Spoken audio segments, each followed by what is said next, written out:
everyone.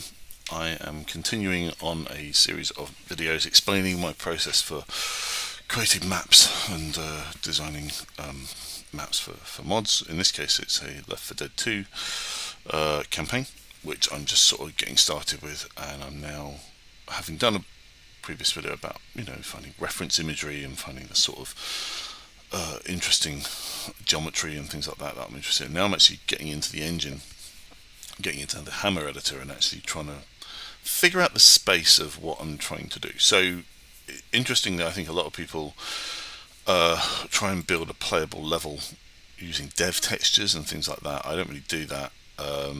So if we jump in game, I like to really see things and see. So I had a sort of a very basic level with this lighting and stuff like that. So I've already figured out the look and feel for the level. I do that in advance, so that when it comes to actually blocking out stuff and creating a shape, I find this really useful. So now I can sort of, what's the visibility, at this type of lighting, with this type of fogging, that kind of thing. What's the visibility?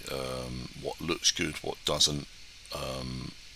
What's going to create some strong imagery as I move through? Because in terms of layout and gameplay, the director, the Left 4 Dead 2 director, is going to do a lot of that work for me. I don't need to worry too much about that.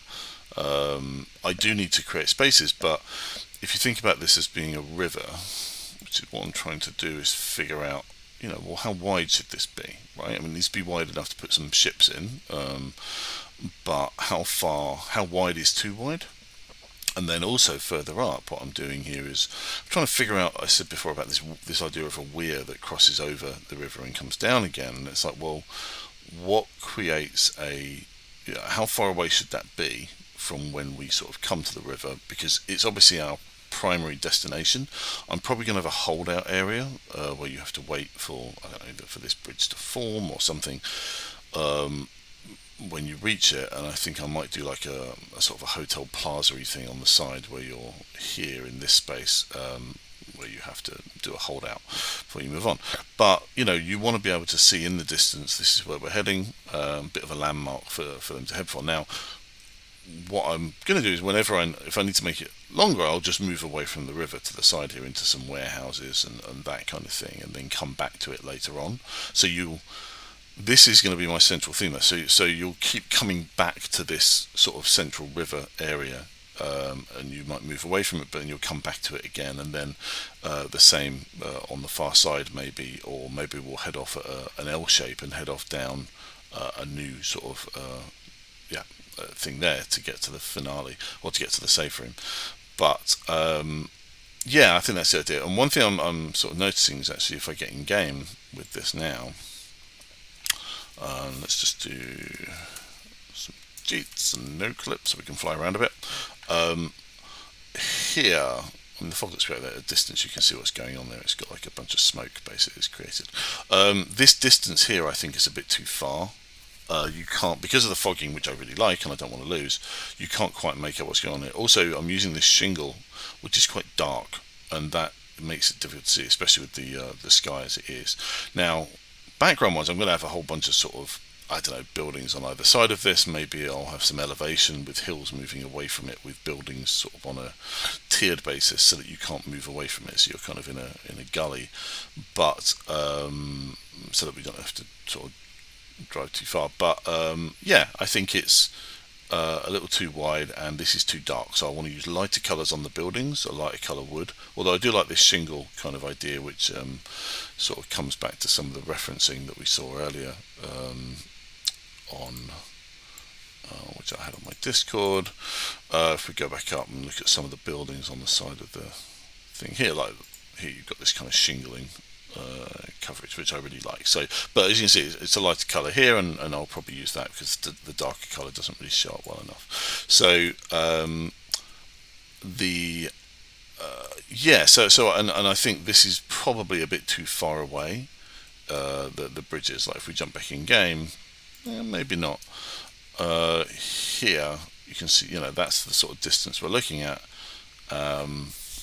I don't know, maybe that works, maybe it doesn't. It's still bright enough. I might have to do something else to sort of make it stand out a bit.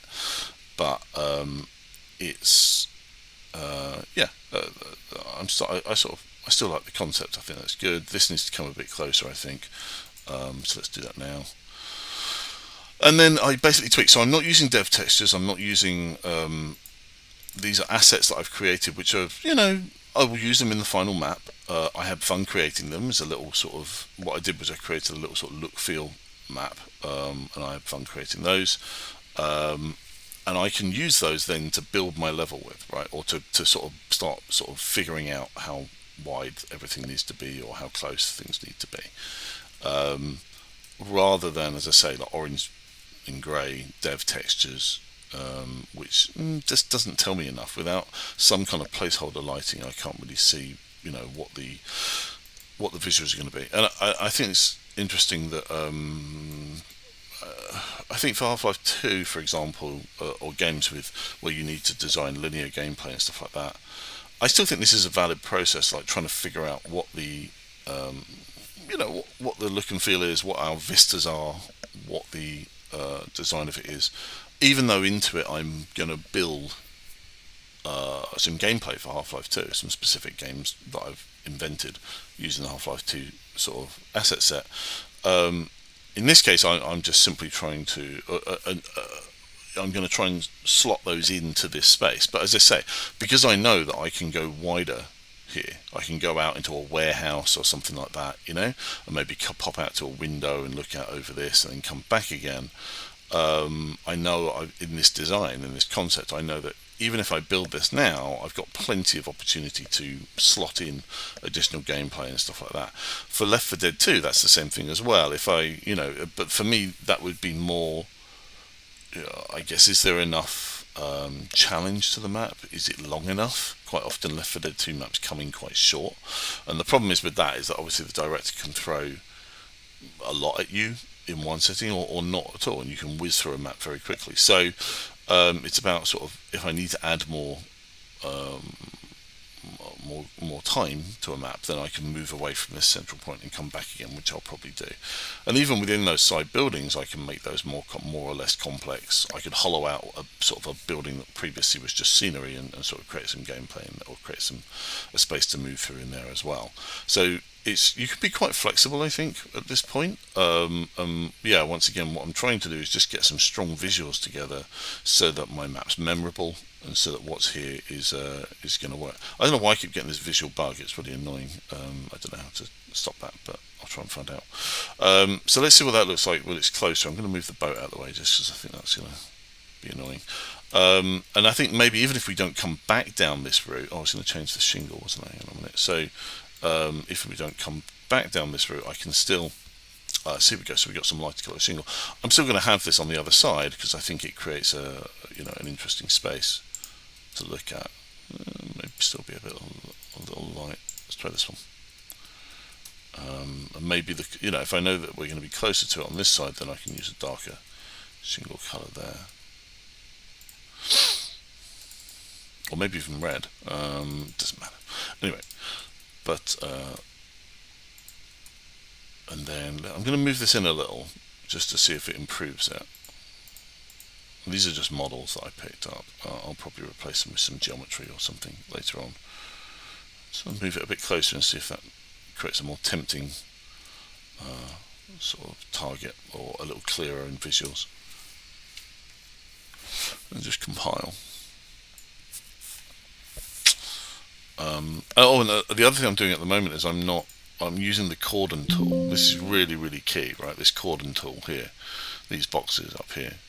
That creates a red box around the outside, which basically seals the level. Okay, so I don't need to worry about like sealing, sticking it all into a big cube of no drawer or whatever you might be, which kind of gets in the way. I can literally just turn cordon on. So you basically draw the extents of it here, and then you can basically just turn it on, and you can run your map and look at it, and it will basically just draw skybox wherever the cordon was. So let me type that in. And until I put down a nav mesh, I'm going to keep getting this warning about the map's unplayable, but that's okay. Slight annoyance, but it's not the end of the world.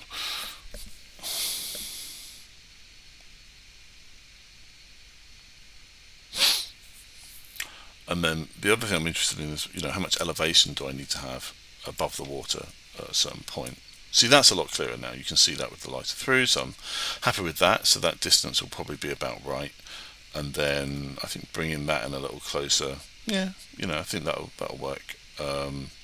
But once again, so maybe I'm moving away from the river, like the dock's broken or something, you have to move off and then come back again and eke that out. But the other thing I was wondering about is just raising this onto, like, almost imagine like a bridge that goes over another channel that comes out, sort of thing, and just see how that's gonna, how if I elevate one of these, how it's gonna change the view, see how much distance. So maybe at the beginning when you first come out onto the river, you're at a higher distance, you're at a higher elevation like that, and then you come along and drop down or something. I could create a bridge or a ramp or what have you, but I don't know if this is going to work actually. It might just spawn us at the origin of the map until I put down a thing, but it's fine. I can no clip to it. Let's just drag the fog out a bit more like this. Stick another, copy. Stick another lamp here as well. And just because I want to see, how does that affect our visibility? Is it a nice way to introduce the area? I think it might be, to give you sort of more of a concept of the scope of what you're looking at, or the extent of the area you're about to move through.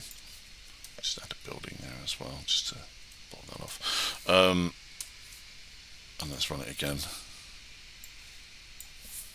And so it is just this kind of, testing, tweak, change, update, test, tweak. As long as you've got a broader sense of the rough shape you're looking for, and the rough, and hopefully in your mind you've got some strong images that you want to kind of, that you definitely want in your map, then